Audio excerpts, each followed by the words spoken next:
بسم اللہ الرحمن الرحیم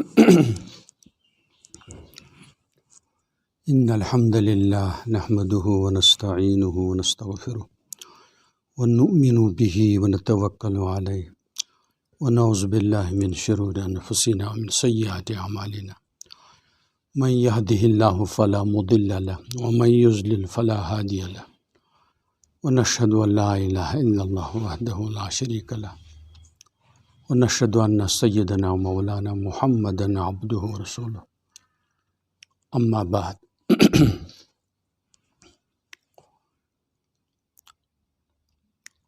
فقد قال رسول اللہ صلی اللہ تعالی علیہ وسلم دائما ابدا لا تقوم الساعة حتى لا يقال في الارض اللہ اللہ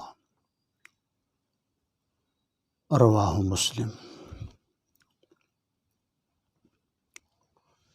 اللہم صلی علی محمد وعلی آل محمد کما صلیت علی ابراہیم وعلی آل ابراہیم انک حمید مجید۔ اللہم بارک علی محمد وعلی آل محمد کما بارکت علی ابراہیم وعلی آل ابراہیم انک حمید مجید۔ اللہم حبب الینا الایمان وزینہ فی قلوبنا وکرہ الینا الکفر والفسوق والعصیان اللہم اجعلنا من الراشدین۔ قابل احترام بزرگوں، دوستو، عزیزوں اور دیگر سامعین حضرات، خاتم المرسلین محمد المجتبیٰ صلی اللہ علیہ وسلم ارشاد فرماتے ہیں لا تقوم الساعة حتى لا يقال في الارض اللہ اللہ۔ تب تک قیامت برپا نہیں ہو سکتی ہے جب تک مومن اللہ اللہ کہتا رہے گا۔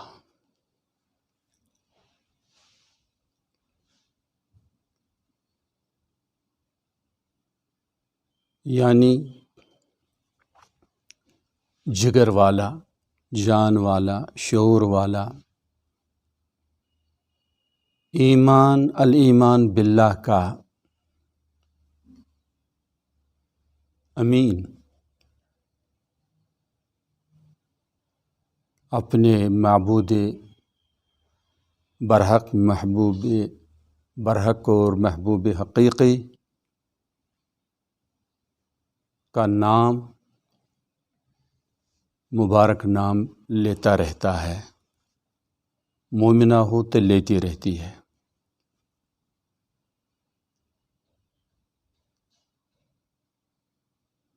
تو جب تک ایک اہل ایمان بھی باقی رہے گا اور اللہ سبحانہ و تعالیٰ کا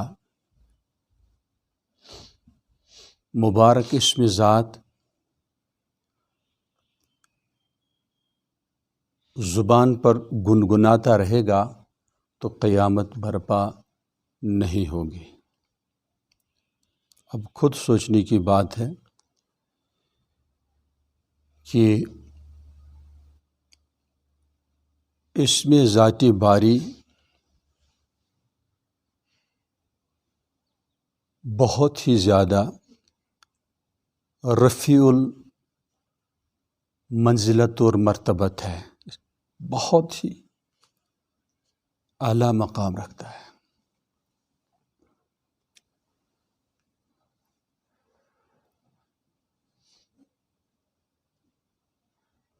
قرآن کریم کا بھی آغاز باللہ سے نہیں کیا گیا،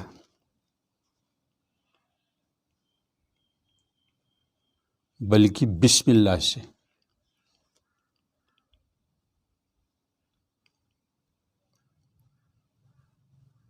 تو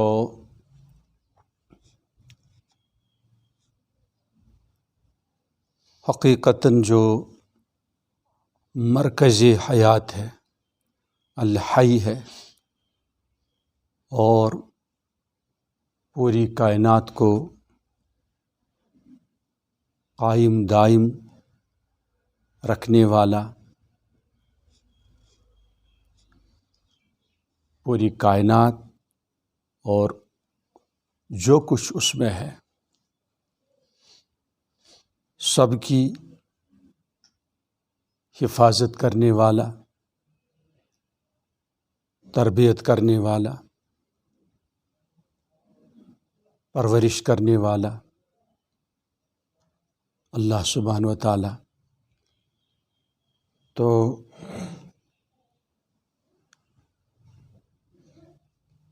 اس میں باری تعالیٰ بھی اپنی شان میں متفرد ہے، یونیک ہے، اس لیے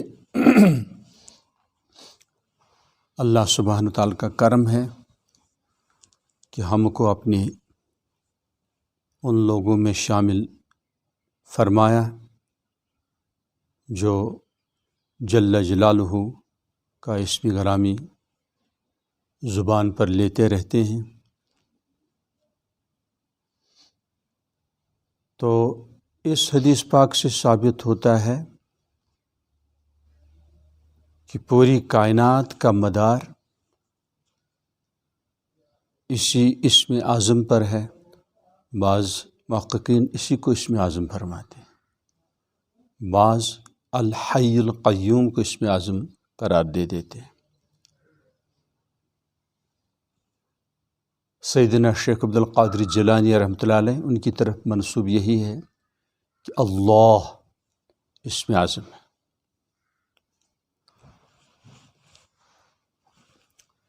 تو پوری کائنات کا بقا اسی نام پاک پر موقوف ہے۔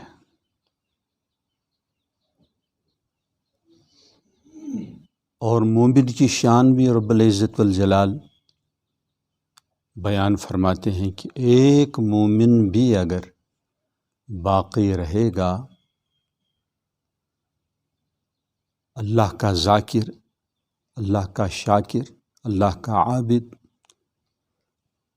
تو قیامت برپا نہیں ہوگی، بلکہ جب قیامت ہی کا فیصلہ رب العزت والجلال فرمائیں گے تو ایک ہوا چلے گی، تو اس ہوا سے باایمان لوگ شہید ہو جائیں گے، انتقال کر جائیں گے۔ پھر کفار ہی کفار، ملحدین، منکرین ہی رہیں گے، پھر حسب مشیت الہیہ قیامت برپا ہوگی۔ ایک مومن بھی زندہ رہے گا، رب العالمین کا عجیب و غریب فیصلہ ہے، تو قیامت برپا نہیں ہوگی۔ تو مومن کا مقام عند اللہ بہت ہی زیادہ عظیم ہے، خاص طور پر جو اچھا مومن ہو، مومن کامل ہو۔ تو بعض روایات میں آیا ہے کعبہ مشرفہ بیت اللہ سے بھی زیادہ باایمان کا مقام ہے۔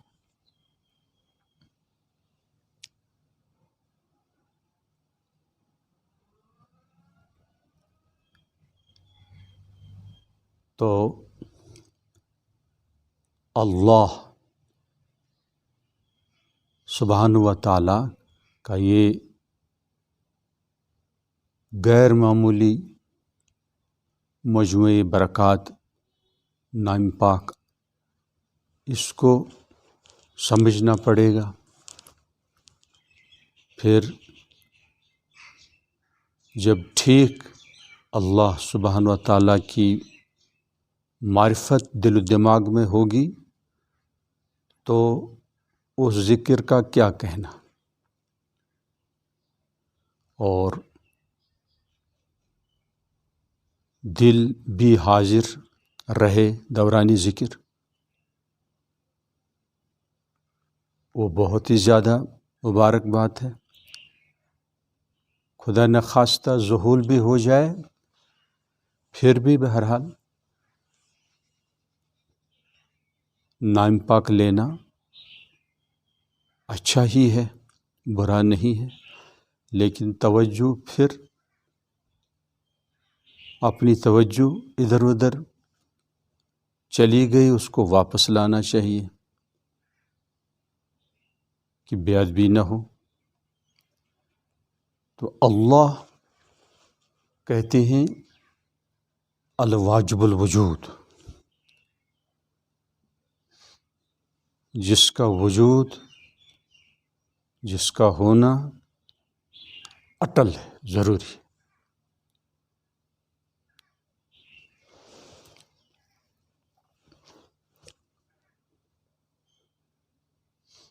ویسے بھی قرآن جو اللہ کا کلام ہے، بار بار اعلان فرماتا ہے اللہ خالق کل شیء، اللہ سبحانہ و تعالی ہر چیز کے خالق ہیں، پیدا کرنے والے۔ یونیورس کے بھی کریٹر، اوریجنیٹر، خالق و فاطر، فاطر کی معنی بھی خالق اللہ ہی ہے۔ ہمیں اس پر یقینی محکم ہے، اور ہر مومن کو اس پر یقینی محکم ہونا چاہیے۔ سائنسی تحقیقات، تھیریز بدلتے رہتی ہیں، وہ مذہب، ریلیجن نہیں بن سکتا ہے۔ ایسے ہی اسلام کے خلاف ایک محاذ کھولنے کے لیے پوری دنیا میں ایک بات چلی ہے، اس کو کہتے ہیں ہیومنزم، انسانیت۔ اسی کو بہترین مذہب قرار دے دیتے ہیں، اور اللہ کے حقیقی دین اسلام سے فرار اختیار کرتے ہیں، بھاگ جاتے ہیں۔ کفر کی انتہا۔ بہت لوگ ہیں جن کو معلوم ہے کہ یہ دین حق ہے، ایسے ہی آخری پیغمبر حضرت محمد صلی اللہ علیہ وسلم یقیناً آخری لاسٹ پروفٹ ہے، النبی الخاتم، النبی الخاتم ہیں، لیکن پھر بھی نہیں مانتے۔ بعضوں کو لیڈرشپ خطرے میں لگتا ہے، اپنا سٹیٹس خطرے میں لگتا ہے، مال و دولت چھوڑنا پڑے گا، مختلف وجوہات کی وجہ سے اس حقیقت کو چھپا دیتے ہیں، حق قبول نہیں کرتے۔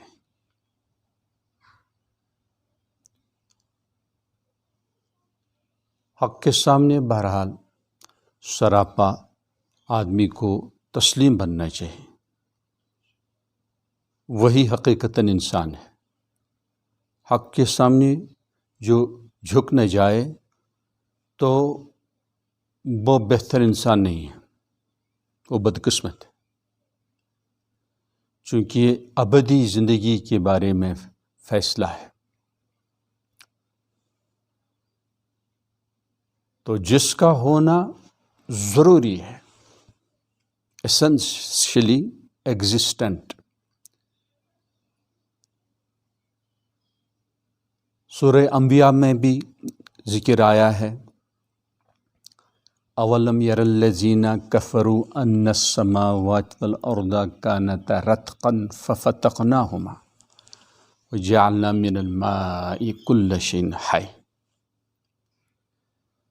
تو اس سے بھی ثابت ہوتا ہے کہ رب العزت والجلال ہی نے اس کائنات کا آغاز فرمایا۔ سائنسدان جو کہتے ہیں بگ بینگ، ایک بہت بڑا سپر ایٹم، اس میں دھماکہ ہوا، ایکسپلوژن ہو گیا، کائنات بن گئی. سمجھ گئے؟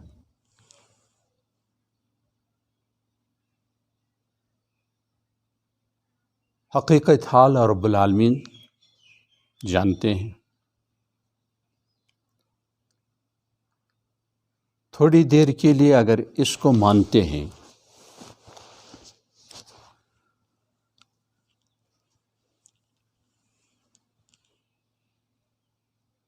دراصل یہ ایک تھیری ہے، ایک نظریہ ہے، ایک تحقیق نہیں ہے. البتہ اس کی تائید کائنات میں جو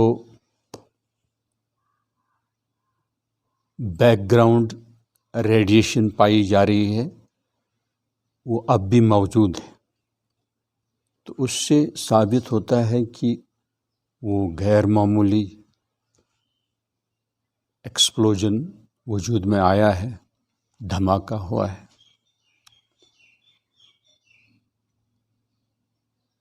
تو اس سے بھی، اس تھیری سے بھی ثابت ہوتا ہے کہ اس کائنات کا ایک آغاز ہے، ایک ابتدا ہے. پہلے یہ ابتدا نہیں مانتے تھے.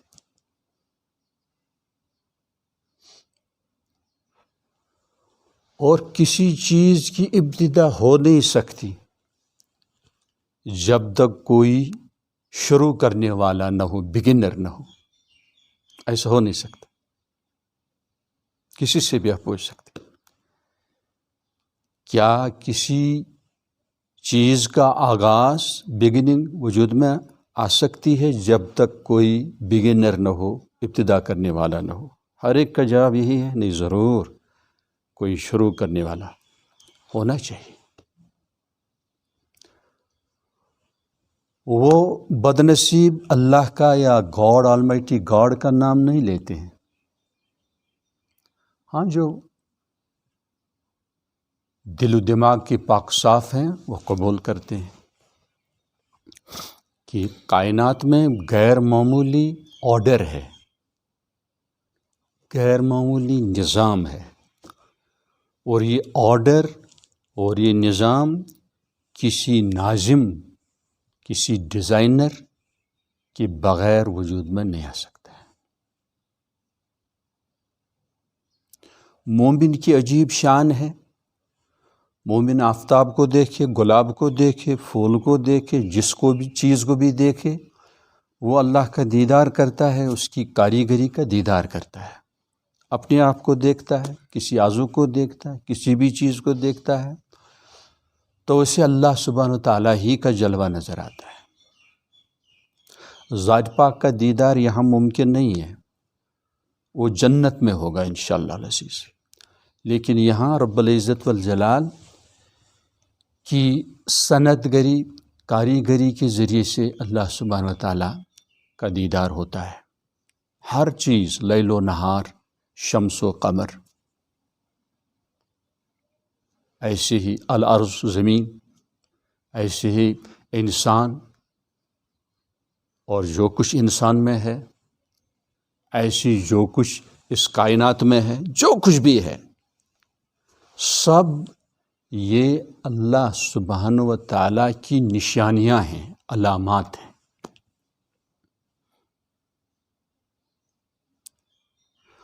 اور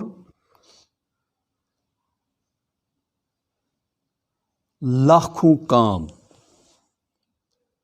صرف سائن سے کیے جاتے ہیں، نشانی کو دیکھ کر کیے جاتے ہیں. کچھ سمجھ؟ لیکن ہم سوچتے نہیں ہیں.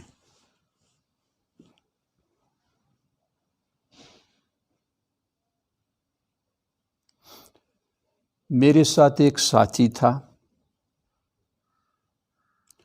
وہ قرب جوار ہی میں رہتا تھا.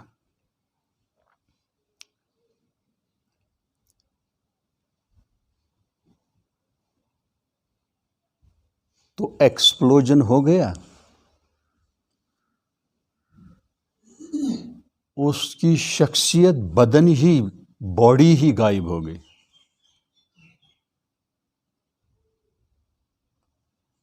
اور بھی شاید چند مر گئے. وہ پولیس ڈپارٹمنٹ میں تھا. نام لینا اچھا نہیں لگتا ہے. دراصل اس کا بیٹا اچھا مومن ہے. سمجھ گئے؟ اچھا دیندار ہے. تو اب جنازے کا مسئلہ ہے. دفنائیں کسے دفنائیں؟ تو بہت تلاش کرنے کے بعد ان کی انگلی مل گئی جس میں ایک وہ رنگ تھی.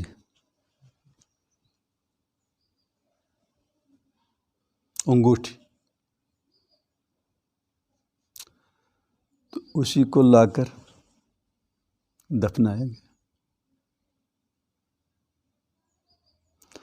حالانکہ آدمی چہرے سے پہچانا جاتا ہے، چہرہ کہیں نہیں تھا. ایک سائن تھی اب انگوٹھی. کچھ سمجھ گئے؟ تو سائن سے پوری کائنات بھری ہوئی ہے.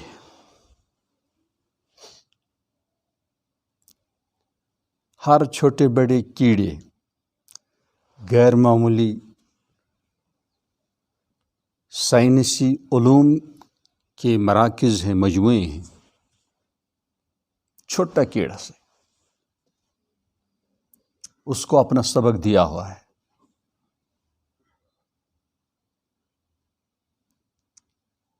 کچھ سمجھ گئے؟ تو پوری کائنات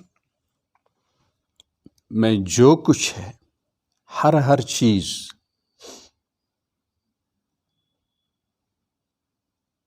گواہی دے رہی ہے اس کی وحدانیت کی.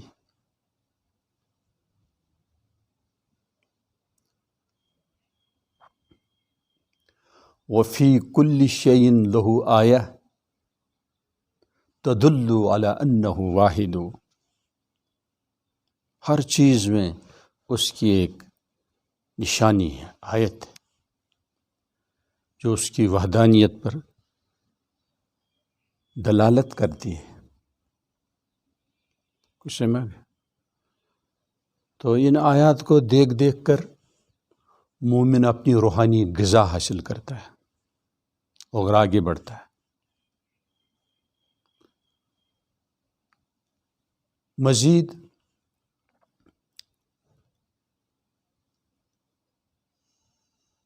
ہم اپنا ٹیسٹ کرواتے ہیں، بلڈ ٹیسٹ، یورین ٹیسٹ.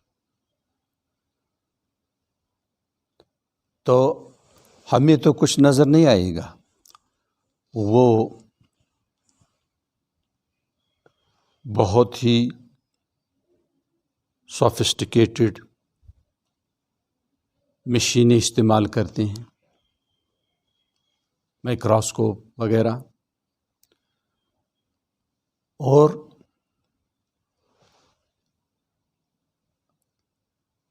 دیکھتے ہیں کہ اس میں کیا نقص ہے، کیا بیماری ہے، کس قسم کے جراثیم ہیں. تو اگر وہ دیانتدار ہو، دیانتداری بہت کم ہے، تو اس پر ہم اعتماد کرتے ہیں. ڈاکٹر صاحب بھی اعتماد کرتا ہے.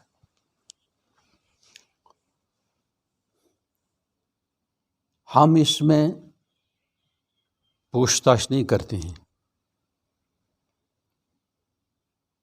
فار گرانٹڈ لیتے ہیں. ایسی بہت سی چیزوں میں ہم صرف کسی کے کہنے پر اعتماد کرتے ہیں. حالانکہ خبر دینے والا، انفارمیشن دینے والا جھوٹا بھی ہو سکتا ہے.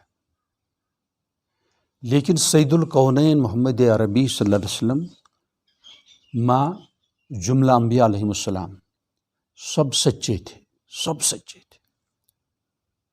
ہر نبی کی غیر معمولی تربیت اللہ نے از خود فرمائی ہے، از خود۔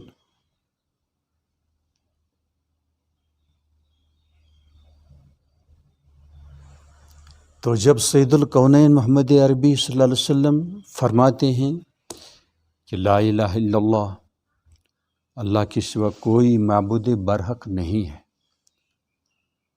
اور کائنات اسی نے پیدا فرمائے، آغاز ہی ہے، شروع ہی میں ہے الحمدللہ رب العالمین، سمجھ گئے؟ تو یہ ہمارے لیے کافی حجت ہے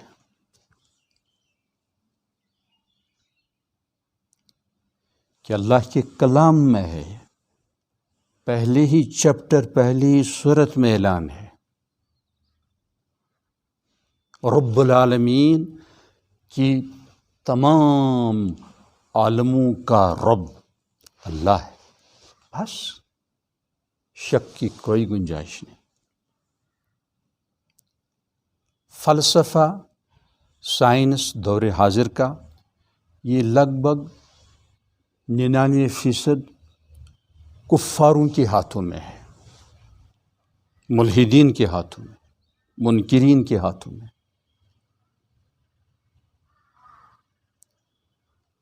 تو ان پر پورا اعتماد نہیں کیا جا سکتا ہے۔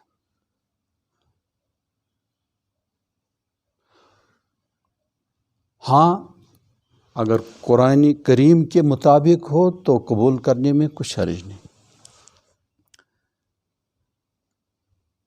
لیکن قرآن سے بڑھ کر کوئی علم، کوئی سائنس، کوئی فلسفہ نہیں ہے۔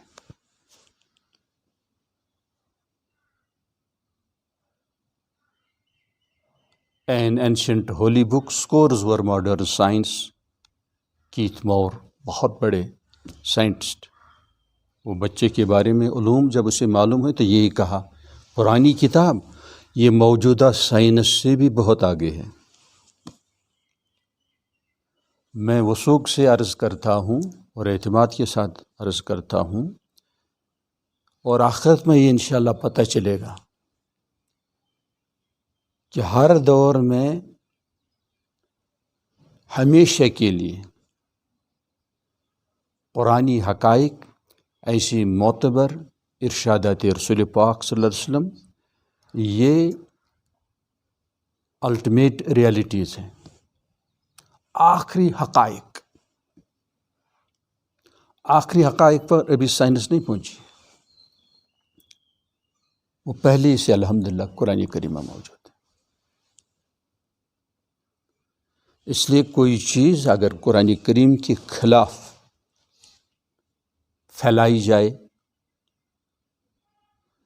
تو ہمیں کم ہمت ہونے کی ضرورت نہیں ہے، خوفزدہ ہونے کی ضرورت نہیں ہے، پشیمان ہونے کی ضرورت نہیں ہے، بلکہ ہمارے لیے فائنل ڈیسیجن قرآن ہی میں ہے۔ سائنسی تحقیقات چینج ہوتے رہتے ہیں، بدلتی رہتی ہیں تحقیقات۔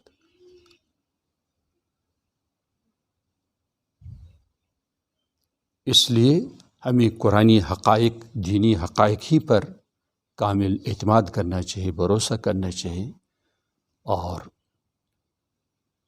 کسی شک شبہ کو دل و دماغ میں داخل نہیں ہونے دینا چاہیے۔ اس کو کہتے ہیں الاعتماد الرسول صلی اللہ علیہ وسلم۔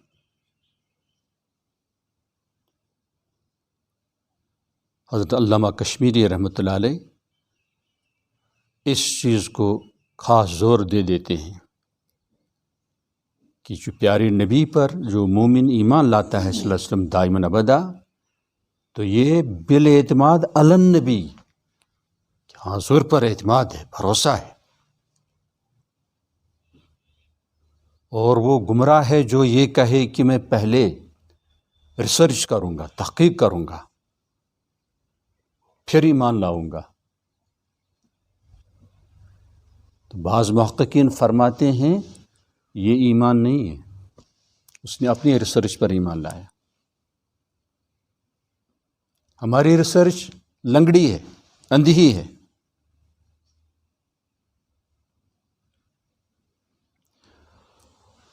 اور اس کے لیے ضروری ہے کہ سیرت مصطفیٰ صلی اللہ علیہ وسلم کا مسلسل مطالعہ کیا جائے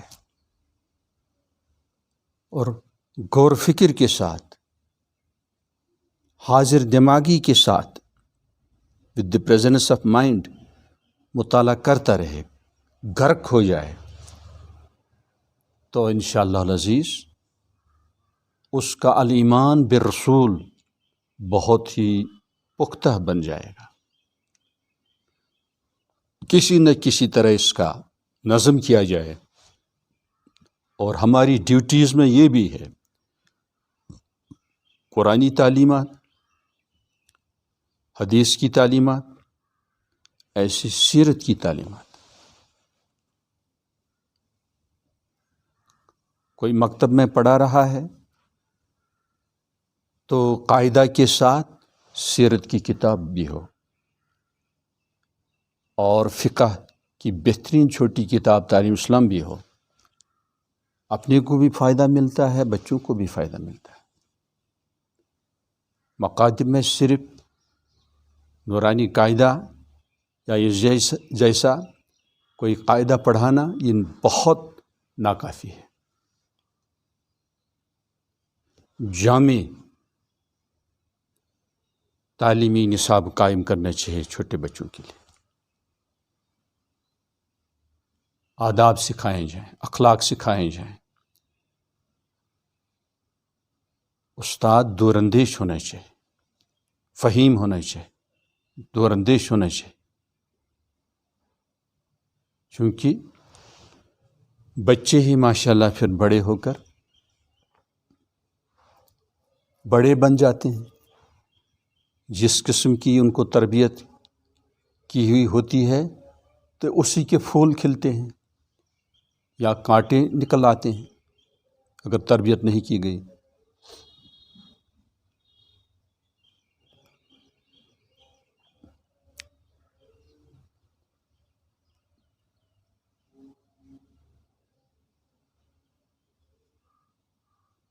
تو واجب الوجود آگے سے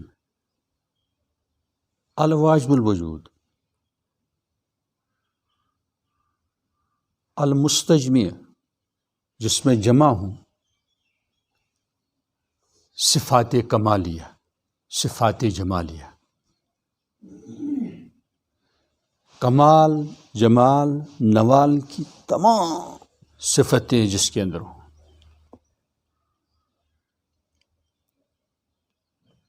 اور المنزہ،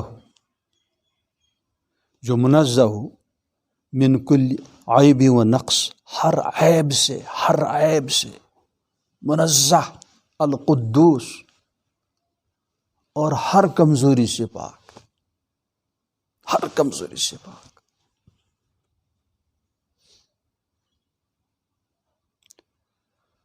باقی نبی جو ہوتا ہے وہ مخلوقات کے مقابلے میں یونیک ہوتا ہے.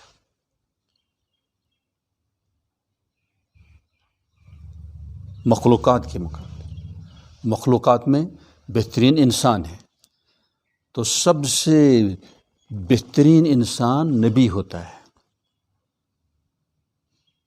لیکن انسانی کمزوریاں اس کے اندر موجود رہتی ہیں. مثلا نبی کو کھانے کی ضرورت پڑتی ہے، اللہ اس سے پاک ہے. نبی کو پینے کی ضرورت پڑتی ہے، اللہ اس سے پاک ہے. نبی کو سونے کی ضرورت پڑتی ہے، اللہ اس سے پاک ہے. نبی بیمار پڑ سکتے ہیں، اللہ اس سے پاک ہے. نبی کو نکاح کی ضرورت پڑ سکتی ہے، اللہ اس سے پاک ہے. نبی کو اولاد کی ضرورت ہے، اللہ اس سے پاک ہے. نبی کو یار اور منسٹر کی ضرورت ہے، اللہ اس سے پاک ہے.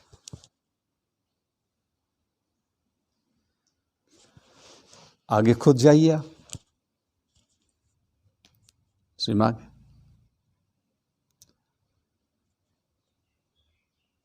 تو بحیثیت انسان یہ عیب نہیں ہے. بحیثیت انسان یہ عیب نہیں ہے.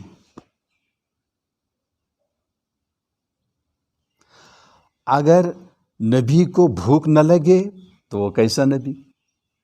اگر نبی نہ سوئے تو کیسا نبی؟ اگر نبی نہ پیے تو کیسا نبی؟ وہ تو ماڈل نہیں بن سکتا ہے، فرشتہ نبی نہیں بن سکتا.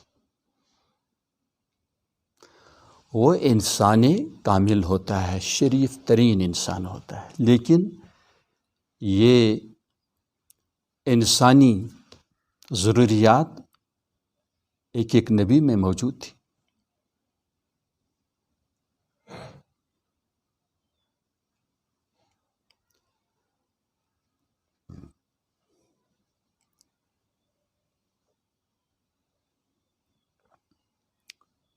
تو اب جب آپ کائنات پر غور فکر کریں گے، اپنے اوپر غور فکر کریں گے، ایٹم کے بارے میں غور فکر کریں گے، سیل کے بارے میں غور فکر کریں گے، ہیومن کریشن تخلیق انسانی پر اب غور فکر کریں گے، کچھ سمجھ گیا؟ تو اللہ سبحانہ و تعالیٰ آپ کی معرفت الہیہ کو بہت آگے بڑھائیں گے. پھر شکوک شبہات نہیں آتے ہیں.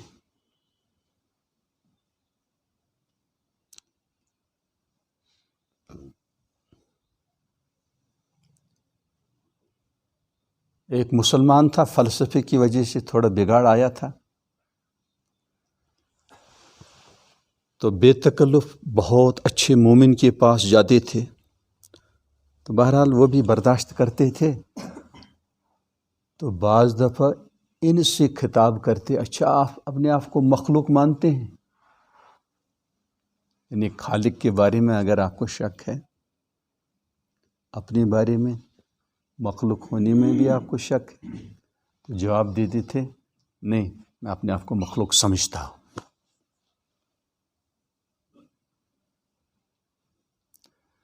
تو ہم آپ واللہ، میں بھی گواہ آپ بھی گواہ، ہم مخلوق ہیں، اور مخلوق خالق کے بغیر وجود میں نہیں آ سکتی.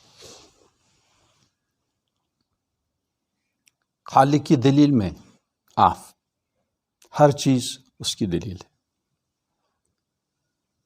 سب اولین آخرین سائنسدان اگر جمع ہو جائیں تو ایک مکھی نہیں بنا سکتے ہیں. مکھی جانتے ہیں؟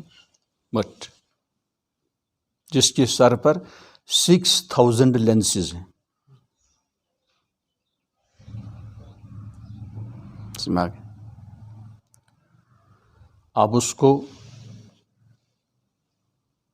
میگنیفائی کیا جاتا ہے تو بہت 6000 معمولی چیزیں نہیں، تو عجیب اس کا سٹرکچر پھر لگتا ہے. اور حیرت انگیز اس کی کاروائی بھی ہے. اور اپنا پیڑ ہے اس کا، وہ اپنی غذا جو ہے اسی پیڑ سے کھانے کے لیے ٹھیک کرتی ہے. یہ ایک مکھی سورہ حج کے آخر میں بھی ہے، وَإِن يَسْلُبْهُمُ الذُّبَابُ شَيْئًا لَا يَسْتَنْقِذُوهُ مِنْهُ. اگر یہ مکھی کوئی چیز ان بتوں کو چھینے تو بت کیا کر سکتے ہیں؟ چھین سکتے ہیں جن کا آپ نے خدا بنایا. کسی کی مجال نہیں کہ مکھی بنائے اللہ کے سوا. نہ فرشتہ بنا سکتا ہے، نہ نبی بنا سکتا ہے، نہ ولی اللہ بنا سکتا، کوئی نہیں بنا سکتا، کوئی سائنٹسٹ نہیں بنا سکتا. کوئی سمجھ گیا؟ ایسی ہی چونٹی ہے. سمجھ گیا؟ مجھے ایک سائنسدان مل گیا، تو باتوں باتوں میں اس نے کہا کہ سائنسدانوں کی ایک ٹیم تھی، تو میں نے ان سے پوچھا کیا آپ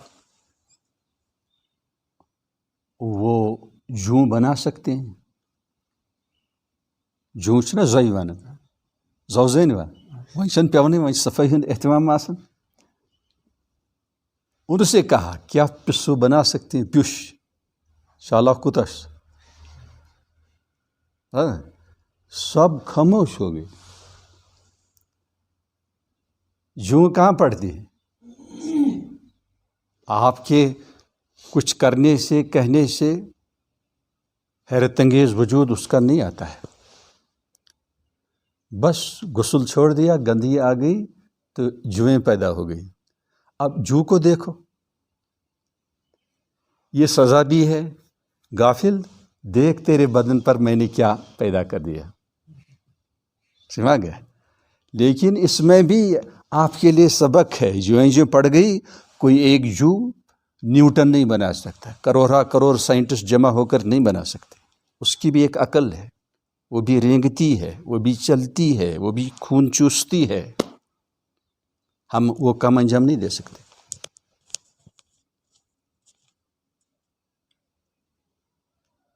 ہر چیز اس کی وحدانیت، خالق ہونے پر دلالت کرنے والی دلیل. تو یہاں اسی کا امکان ہے، اس پہ ذاتی باری اس کو سمجھ لیا جائے، اس کے ذریعے اللہ سبحانہ وتعالیٰ کو پہچانا جائے. چونکہ ہمارا دماغ، سائنسدانوں کا دماغ جو ہے یہ محدود ہے، محدود ہے، محدود ہے.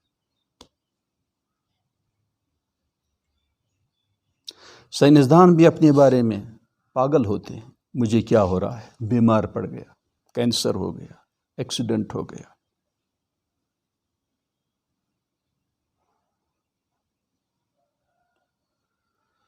اس لیے ہم خوش قسمت ہیں. اور سب سے بڑا بدقسمت وہی ہے جو مسلمان گھرانے میں پیدا ہو گیا لیکن دین کے ساتھ دلچسپی نہیں ہے، وہ بدبخت ہے. اس کا کفر دوسرے کفار کے مقابلے میں زیادہ خطرناک ہے. اس کا الحاد، انکار زیادہ خطرناک ہے. اور آزمایا ہوا ہے. عموماً جو بغاوت کرتے ہیں مسلمانوں میں سے، وہ ایسے ہی بہت ہی بگڑے ہوئے لوگ ہوتے ہیں جو دین، قرآن پاک، اسلامی تعلیم، سیرت پاک کی تعلیم سے بالکل بچپن ہی سے محروم رکھے ہوئے ہوتے ہیں. خود بھی محروم ہے، والدین نے بھی ان کو محروم رکھا. اس لیے سب سے بڑا کرم اولاد پر کیا ہے؟ ان کو دین سکھایا جائے، سیرت پاک سکھائی جائے، مجلسوں میں اللہ کا نام لیا جائے، پیارے نبی صلی اللہ علیہ وسلم کا نام پاک لیا جائے. قیامت، جنت، جہنم، اس کا ذکر کیا جائے. اپنی مجلس کا سبجیکٹ ہم نے بدل دیا، موضوع بدل گیا ہے. یہ ہماری نالائکی کی نشانی ہے. من احب شیئن اکثر ذکر، جس کو کوئی چیز محبوب ہو تو اس کا ذکر چھیڑتا رہتا ہے، چھیڑتا رہتا ہے. وہ جو چھیڑتا رہتا ہے تو وہ اس کا محبوب ہے. غیر اللہ کا ذکر چھیڑے تو اس کے اندر غیر اللہ ہے. اللہ کا ذکر، پیارے نبی صلی اللہ علیہ وسلم کا مبارک ذکر چھیڑتا ہے تو اس کے اندر اللہ سبحانہ وتعالیٰ کی محبت ہے، نبی رحمت صلی اللہ علیہ وسلم کی محبت ہے. دینی بات چل رہی ہے تو دین کی محبت ہے.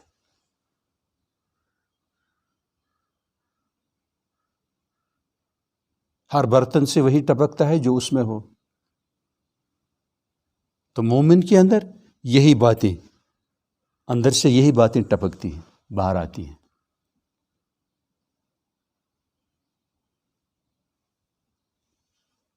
اوست دیوانہ کی دیوانہ نشد، پاگل وہی ہے جو اس کا دیوانہ نہ ہوا.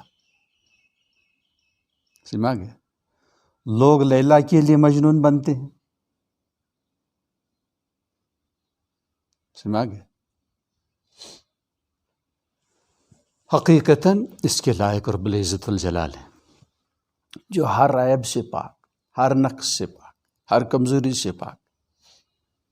دنیا کی لیلا اس کو ٹوائلٹ کی ضرورت ہے، پسینے کی بدبو اس کے جسم سے محسوس کی جا سکتی، سمجھ گیا؟ منہ کی بدبو، قسم بہ قسم آلائش، کمزوریاں، تو حسن جمال کے بھی خالق، مالک، مرکز اور رب العزت والجلال ہے۔ اس لیے لامحدود نعمتوں کے باوجود سب سے زیادہ لذیذ نعمت جو ہوگی آخرت میں وہ ہے لقاء اللہ، اللہ کا دیدار۔ بعض محققین فرماتے ہیں کہ اللہ سبحانہ و تعالیٰ قرآن کی تلاوت از خود فرمائیں گے، سما گیا، اور غیر معمولی یعنی جو نعمتیں اہل جنت استعمال کرتے رہیں گے، لیکن ان کے مقابلے میں یہی لقاء اللہ اور کلام اللہ سب سے زیادہ بلند مرتبے پر ہوں گے، یہ نعمت۔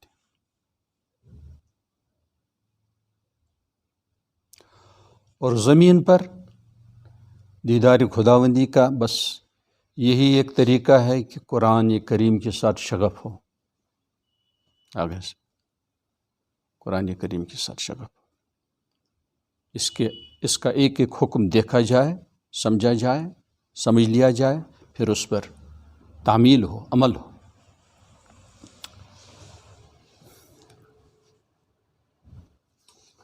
اچھا، اور ایک روایت میں ہے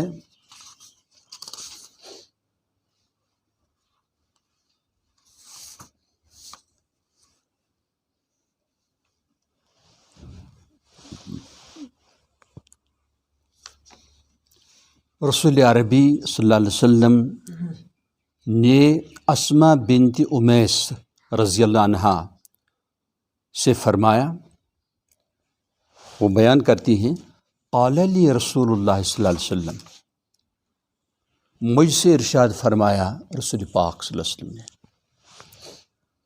الا اعلمکی کلمات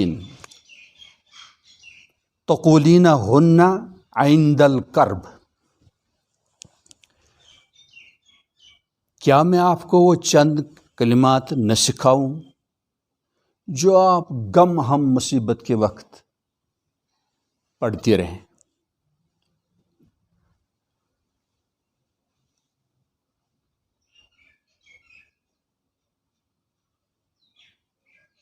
تو پیارے نبی صلی اللہ علیہ وسلم نے کیا سکھایا کہ کرب کے وقت، غم کے وقت، پریشانی کے وقت کیا پڑھا کریں؟ اللہ اللہ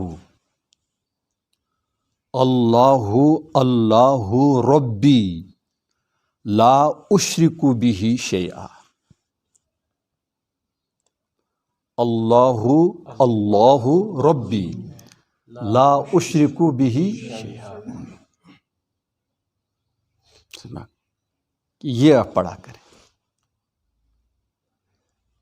اللہ اللہ ربی لا اشرک بہ شیئا، اللہ اللہ میرے مربی ہیں، میرے رب ہیں، میرے پالنے والے ہیں، میری حفاظت کرنے والے ہیں، میری پرورش کرنے والے ہیں،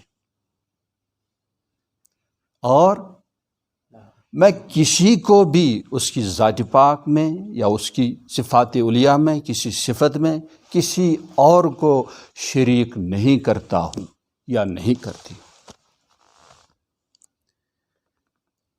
کچھ سمجھ گیا؟ تو اسی لیے بار بار قرآن میں آیا ہے سبحان اللہ، سبحان اللہ عما یصفون، سبحان اللہ عما یقولون، سبحان اللہ سبحانہ و تعالی عما یقولون علوا کبیرا۔ یہ شرک بہت زیادہ ظلم عظیم ہے، اس لیے ادنا شرک سے بھی بچنا چاہیے۔ ادنا شرک میں ریاکاری بھی آتی ہے، دوا کا استعمال کرنا سنت ہے، لیکن دوا ہی میں شفا نہیں ہے۔ دارالاسباب میں استعمال کرنا ہے، لیکن شفا اللہ سے مانگی جائے، سے مانگے۔ رب العزت والجلال اپنے فضل کرم سے چھوٹے بڑے تمام قسم کے جرائم اور شرک کی باتوں، کفر کی باتوں، نواقض اسلام سے ہم کو بھی اور سب مومنوں اور مومنات کو محفوظ فرمائے۔